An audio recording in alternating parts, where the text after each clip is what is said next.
Oh, I'll throw this out here. I don't know, since you're recording this, Grimith, you may or may not want to do this, but if you like, you can show my character sheet to everyone at some point. It's no big deal. Them to something like MediaFire. You can send me your final versions. In fact, I tell you what, I was thinking about doing this and I just goddamn forgot. In your channel timed out.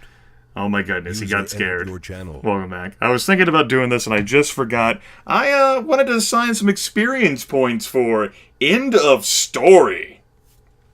So, obviously, we need to go, one experience point for finishing the session, another experience point for what I thought was great role-playing between the characters during the session. I want to award 2 experience points for the finishing the entire story arc with your domain intact, without any of you reaching final death. And an additional 2 experience points for the sort of great roleplay that you guys have done. And those 6 experience points combined with everything else you've earned can be spent pretty much on any sort of thing that you think makes sense for your character to gain. Sort of within the epilogue. And sort of you guys, if you actually care enough, can, with those 6 extra experience points we'll make that one more. One more for everything else that's been encompassed in. I have my own reasons that I keep cataloged in my head. 7 experience points for the end of last session and the story, combined with everything else, so you can sort of mix and match what you guys want to do, and you can have like your epilogue character sheets that you can send to me, and I'll make them available in the video description for this sort of epilogue thing, sort of like a capstone for the entire campaign. I have to ask. Well, actually, this is the end of the game. There's no reason to ask. I'm just going to pick up the 4th dot of Auspex, because that thing saved my ass. You do realize that is 1 less, exactly 1 less than what I wanted. I did not know, no. That's great. That's also 1 less than I would have needed for Protean 3. Oh, that's great. What were you hoping to spend it on, Sean? The demontation, or not demontation shit, obfuscation. Right, that's great. I have enough for my fourth dot of Auspex. I don't know about you guys. Yep. Okay. Well, so I just said I'd be buying up some willpower, so that's what I'm probably going to spend it on. There you go. A total of 7 experience points for the end of the story and for the end of last session. And go ahead and you can have your final character build. It's basically just like a reflection of what your characters have become. You can spend it however you feel like your character would have grown and evolved, and what they'd be doing during the epilogue. And you can send those to me, and I'll make them public for the folks who've been watching this for so long. There's no need for a rush to do that now. You can have it within the next few days. Something to think about. But no. I think at this point, then, before we get into any sort of discussion, before we get into any sort of out-of-character talk about how we felt about the game, or how we felt about each other, or any sort of that stuff, we'll now, I'll toss the ball back to you guys for questions. What questions do you guys have about the game that only the storyteller can answer for you? Where to begin? I mean, that's up to you. Well, the biggest question on my mind is what actually happened to Marcus that night. He'll never find out, but I want to know. Sure.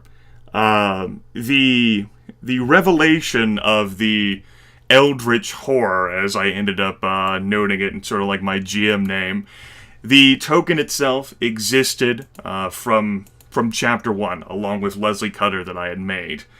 Of course, Sevalod hadn't existed at the time. I ended up retconning it to be a creation of not directly Sevalod Cervini, but ultimately being under the control and being a servant of Sevalod through the experimental rock contained within her, as it turned out to be. and she had given herself willingly to the transformations and had received a considerable sum of power in altering her form and what she looked like in exchange for doing Vsevolod Cervini's bidding. Her sort of revelation, she ended up operating on her own. She, too, was hunting Leslie Cutter for her master, Vsevolod. You all just ended up, getting to her first, Leslie Cutter, and finding her. And so that end, the Eldritch Horror, the Snowman, ended up being very angry in this regard, particularly as the coterie ended up investigating and poking its head into territory where this creature ended up lairing. You, of course, recall the name I can't fucking remember, Muncie Hudson Expediting and Storage, where you all ended up seeing rather peculiar Tzimisce manifestations. So, as it turns out, the Eldritch Horror ended up making an appearance. David Green fucking ran for the damn thing in terror. And then it ended up pouncing on Marcus while he was in the club. The goal was for the creature... the creature likes to eat kindred. For funsies. And its preferred method of eating actually means sticking the corpse in a deep freezer. Basically sort of like to cleanse the palate, in a combination of what basically results in perpetual heartburn. So, Marcus had been captured and basically put in near death, and had been transported to a deep freezer in preparation for being consumed. But, as it turns out, Vsevolod Cervini himself interfered, in what ended up being an experiment of sorts. The direct savior of Marcus ended up being Dimitri Patriciu, at the behest of Vsevolod. Dimitri ended up freeing Marcus from this, and erasing Marcus's memories, so that Marcus would not remember the encounter at all until Genie restored his memory of what exactly transpired the night that he vanished. And there just ends up being a giant blank spot because Marcus had been in some sort of, undead coma. To that end, Vsevolod's goal in this matter was to see how his creation, how the Eldritch Horror, how she would respond to Marcus fucking vanishing. And as you all saw, she ended up emerging inside Joseph's fucking church, and you all had to fight her, and the coterie nearly died in the process. So, to answer the question, there was no salubri or some sort of savior in that regard. It was merely Vsevolod performing an experiment on an experiment to see what sort of funsies would happen.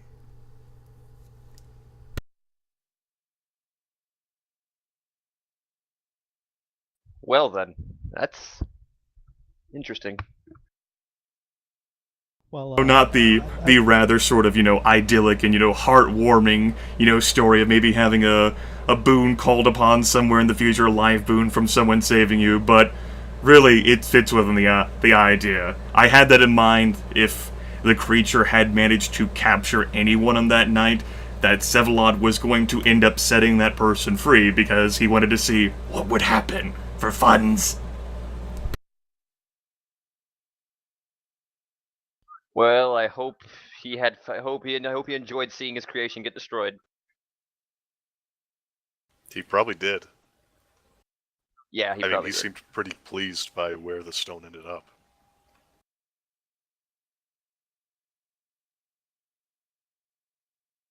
Yeah, that experiment was done. Time for a new one, and its name is David. I Or still Marcus. wish I had been quicker on the trigger back when David was talking to Vsevolod. There were some things I thought of after the fact that I wish I had said back then.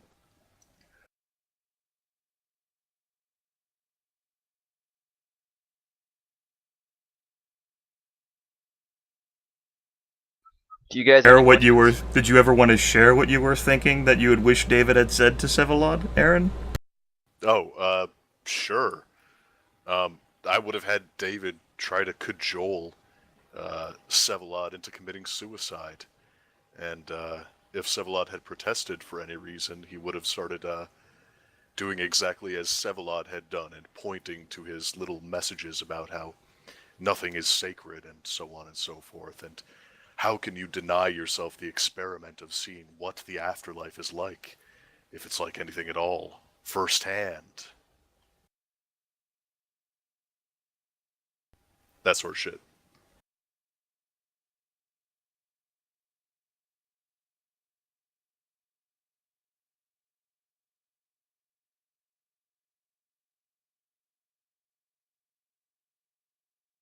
David would have been trying to call him out as being a hypocrite, whereas I, as a player, would have actually been trying to get him to kill himself.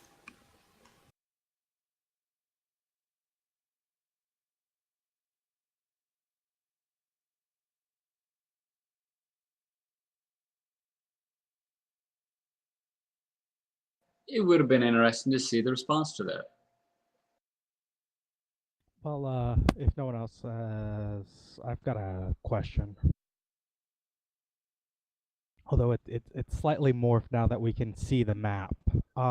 It was originally what's up with the Dragon Metro, but now it's more what's up with Herman Heinrich. Well, he's that CEO who survived that attempted assassination, isn't he? Yeah, That was actually. Let's actually take you all to the map, the Dragon Metro Cab Company, and I'll explain about the map. Of course, you guys end up seeing the first floor of it, with the sort of vision blocking there, and the two individual security guards with their tokens. The means by which you could, ascend were either through the stairwell or the elevator. For simplicity's sake, I sort of cut out most of the floors. The sort of diagram you end up seeing immediately on your left ends up being a layout of what a standard floor would end up looking like, with the sort of the office cubicles, the various looks on the building, and the office workers, which, as you can see, end up having their own sort of curious tokens rather than actually being male or female. That's not to say that they aren't men and women, that's to say their identities don't exactly matter. Similarly, I ended up doing some sort of I'm not sure whether you'd call this a postmodern art style or some sort of biting commentary on corporate bullshit that I'm making, but the tokens that I ended up making for the three major officers were pigs, even though they're actually human. You, of course, have Carl Beck, the director of marketing. You have Ludwig Dietrich, the Director of Human Resources, and you have Herman Heydrich, the CFO. Through a sort of secret access that you could reach on this floor, that would take you to the executive floor at the top, where Tom Danzig made the primary decisions. So what's up with Herman Heydrich was, whenever I made this map and the tokens, I was being cute. Okay, considering the setting, it could very well have been a pigman. A werepig, thank you very much. Half bear, half pig, in the most impossible way possible. Man, bear, pig.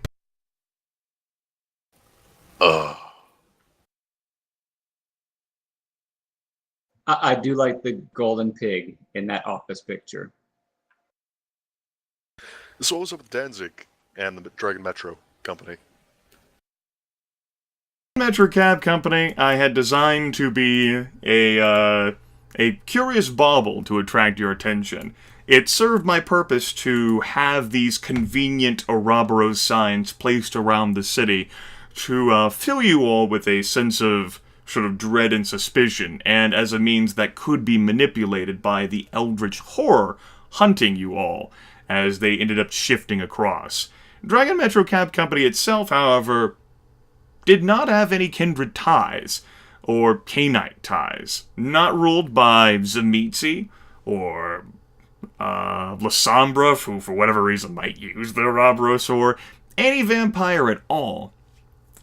Instead, the sort of idea ended up being, this was me being sort of playful and inventive and trying to stretch my mind, and must have been the same fucking thing where I decided that, I don't know, I was gonna make the pig tokens and what have you. I was like, what would be something that could attract vampire interest and kindred who dared to inspect this matter, who got overly curious, would end up having jaw snap shut around them. And so I designed this company by which they operated through a combination of bribes to city officials, bribes to gangs, criminals, organizations, underreporting through bribes to reporters, and through a ruthless, well-educated, incredibly powerful president, Tom Danzig, who, in truth, rather than being a major what have you, I decided to get a little playful. Tom Danzig, how I ended up designing him, and I'm not sure how well this ended up turning out, but at least in my head, Tom Danzig was actually a werewolf. All right. Fantastic. And so, Probably either a glasswalker or a black spiral dancer. And so, if you guys had chosen to pursue that arc fully and directly attracted the attention of Tom Danzig, you guys would have found yourselves fighting a werewolf. Yeah, whoa, fighting? Or, you know, getting into a mutually embezzling relationship with. I know which one Byron would go for. Given the picture of Tom Danzig there, how he's in a forest with the long hair and the sort of Fu Manchu type thing, half of it anyway. I may have guessed werewolf. I guessed mage at first, but that does not look like a mage picture to me. Well, we don't have Nines Rodriguez on our side, so we can't fight the werewolf.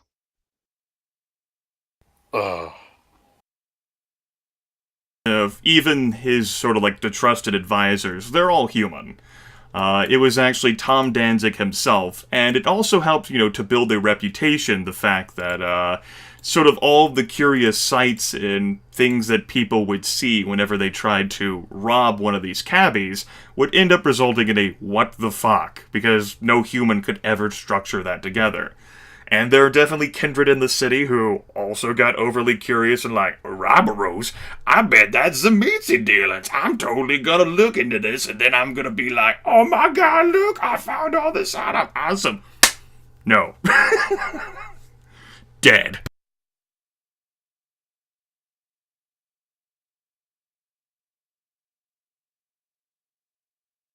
Being like a curious experiment, like, rather than like the rumors of werewolves existing in Central Park, I asked myself, like, what if a werewolf decided, rather than living within the forest or among others of its kind or what have you, decided to engage an experiment of its own to kill its hated enemy, vampires? How would it go about luring such a thing? And so I constructed the idea of Dragon Metro Cab Company.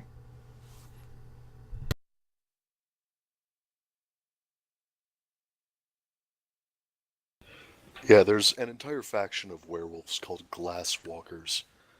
They're urban werewolves that use modern structures and technology to pursue their goals instead of just primitive methods and magic.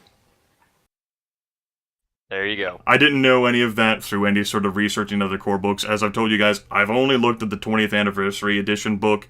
I've looked at the few, like, the Clan particular books and the New York by Night book. So this was just me, taking the reins as a storyteller is allowed and constructing this werewolf. And, if anyone had ever questioned me about it, I'd be like, well, it's my fucking universe. Right. I was just pointing out that there is precedent for it. Actually accommodates that concept pretty well. All right. But yeah, it was meant, you could call it a red herring in that sense, but I mean, you guys certainly would have had a lot of interesting information if you had discovered that Danzig was actually a werewolf, and had actually managed to tell anyone important about it without dying. But certainly the whole circumstances around it were constructed to be very weird and peculiar, and, if it had attracted your attention, and it definitely attracted Sean's attention every fucking session. Every single session. I know a person who would really like to know that there was a werewolf living in the city.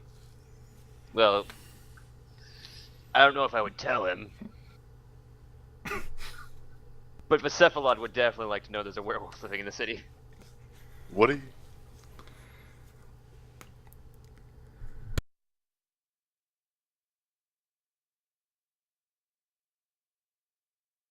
particularly, advanced or elder werewolf. So if there's any individual currently residing within New York City who could take on the werewolf without needing a coterie on his side, it would be the oldest vampire living in the city, Sevalod. I just don't want to think of what crazy things Vcephalod would do if he had access to werewolf blood.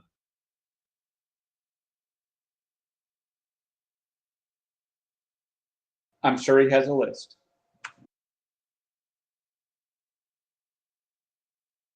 Man, you guys are just mischaracterizing Volo. He's alright.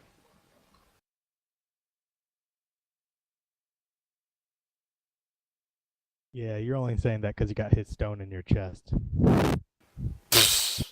No. Also, side note, werewolves heal lethal damage at a rate of 1 per round. So you could actually string one of them up, like in a basement somewhere, and use them as a blood bank.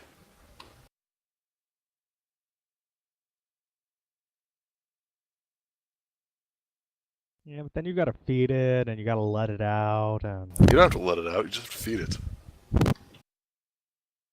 But then it In fact, you don't goes even have to feed it, just kind of flesh craft it into something.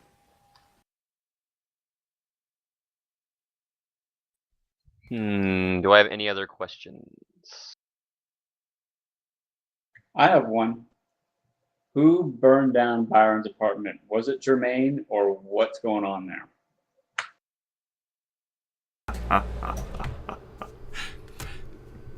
The individual who set fire to Byron Rand's apartment was not Germain. Yeah, I thought that was too easy. The person directly responsible ended up being a ghoul who looked markedly similar to Germain, placed there as a sort of red herring, confusing mark to basically fuck with Byron and throw off suspicion.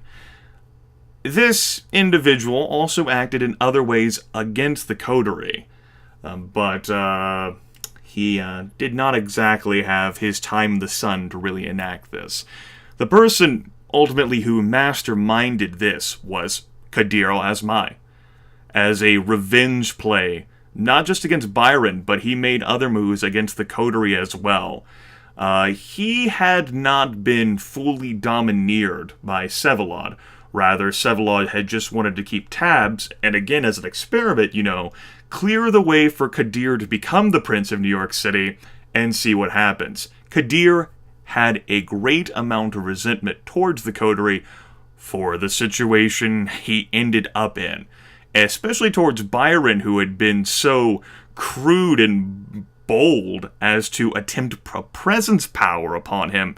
As such, Kadir decided within his infinite wisdom that Byron would die. Oh yeah, Kadir, making all kinds of good decisions. Mm-hmm.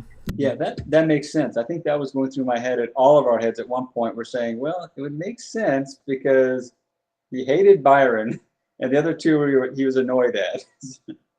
Yep. Responsible for evicting Marcus, a very easy task, and for condemning Joseph Jung's church.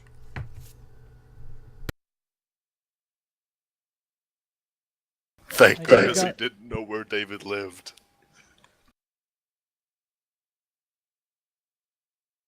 Yeah, Kadir is still my favorite character and the favorite NPC in this game, and that just doubles it for me. That was awesome. I think it's unfortunate Joseph never got a chance to thank him for giving him the way to open up his church into becoming a historical landmark. Ultimately, the coterie ended up surviving Kadir's antics. They weren't truly designed to kill the coterie, except in Byron's case, they were mainly to destabilize them, sort of like a revenge play, so that they wouldn't be able to contribute much or do much of anything whenever Kadir became the next Prince of New York City, because he thought he'd have so many other issues to deal with. You four assholes are really the only four members who legitimately knew that he had paid a visit to Sevalod. And so you were a threat which he thought he'd be able to handle best after he became prince, because then he could really fuck with you. but for the time he just wanted to destabilize, and really this destabilization would have been great if Byron had actually died. But he didn't. Alright. My next question, then, is what all were Germain and the Anarchs up to? Oh, and Marcus can have that band name for free. I can have what for free? Germain and the Anarchs. You're welcome. Well, I think Marcus needs that band, yeah. It's the Marcus Paulson experience? Get it No, it's Germain and the Anarchs. You can't keep Marcus Paulson as your name forever. Germain and the Anarchs had entered into a mutually beneficial arrangement by which Germain could take up a domain on Staten Island, sort of away from established domains within the city, and fairly distant. I mean, you yourself, Aaron, noted that Germain would have liked to get a place there, if he could. Yeah, it's outside of the Camarilla Central Power. It's a lot safer there for him. Yep. In exchange for this sort of arrangement, Germain, offered his knowledge and capabilities and what he could do as a fledgling vampire, but someone who had some knowledge of politics. And the Anarchs ended up welcoming him into this. The goal through which they used Germain and sort of his promise of, targeting people with power, people who were interested in becoming ghouls. Since he was a relatively unrecognized face within Kindred Society, his task ended up being visiting targets among the 5 boroughs, members of law enforcement who could be perceived as individuals who longed for power, who, wanted the benefits of becoming a ghoul, and to ghoulify them, with the intent that these individuals would help to inform and form a part of an organization and stability whenever the Anarchs inevitably assumed power within the city. Germain was not the only person going about selecting targets and making them ghouls, but he played a role in that regard. Of course, Commissioner Dominic Gresman didn't exist until we had that conversation about who would end up overseeing the Deputy Inspector, but whenever that happened, I decided, this would be an opportunity to plug Germain in and allow the coterie to discover his antics. Alright, and how much power, both mortal, political, and magical, did Germain end up acquiring by the end? Less than he would have liked, but more than perhaps he should have gotten, you could say. As a fledgling vampire who was formerly a mercenary ghoul, things have ended up getting very lucky for Germain this year, 1998. He's gotten some renown and recognition for being faithful and true to his words and to his contracts. He's been useful to the Anarchs, and in return, the Anarchs have been useful to him. It certainly helps that, he wasn't on much of anyone's radars other than the 4 coterie members, the player characters, and, his name ended up getting known by Theo Bells, which ended up resulting in the hammer getting dropped on the Anarchs, which definitely did not help Germain's power. To summarize that up, Archon Theobel, who is known and recognized by Sabbat and Anarchs, and there's certainly no love lost there. They're definitely terrified of him, even though Anarchs are a part of the Camarilla Society. Archon Theobel, simply summed up, said no. And the Anarchs were like, we fold. New plan. Fuck. But, Germain definitely is secure, about secure as anyone in his position can be on Staten Island. It'd be fair to say that he's risen to a successful position a lot faster than David ever did. Indeed. It helps that Germain, was such a risk taker and an opportunist, and he pounced on those, and fortune fell his way. Fortune definitely fell his way. You know, I was actually commenting to Jordan earlier that it seemed like most of this game we played as a coterie on the defensive, and one of the few characters ever to consistently take an offensive, proactive role was Jermaine.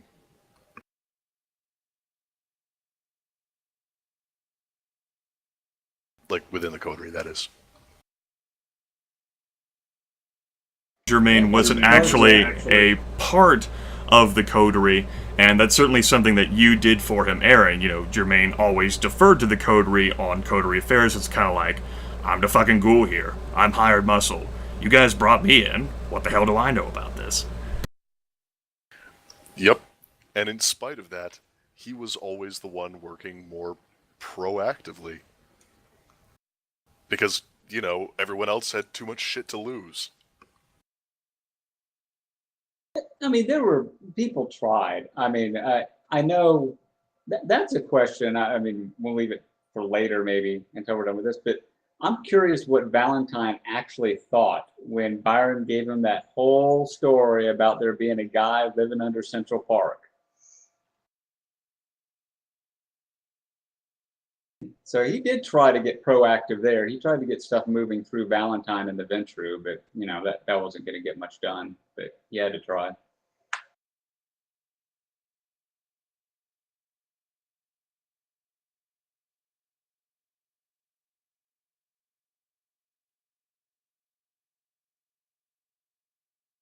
For that question, since no one else had any feedback about the last one, Valentine thought Byron was blowing smoke up his ass.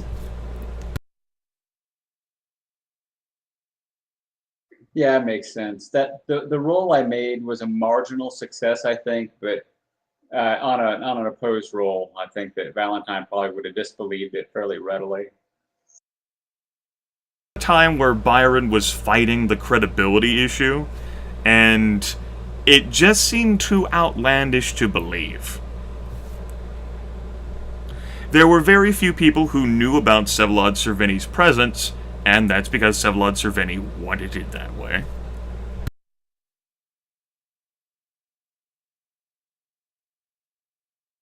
Yeah, I kind of figured that when I got the when you had Valentine give the Oracle comment several sessions later, I was like, all right, I guess he was a little amazed that everything Byron said was actually true. Byron's status in his clan. That Byron always seems to be involved in these, cutting-edge affairs.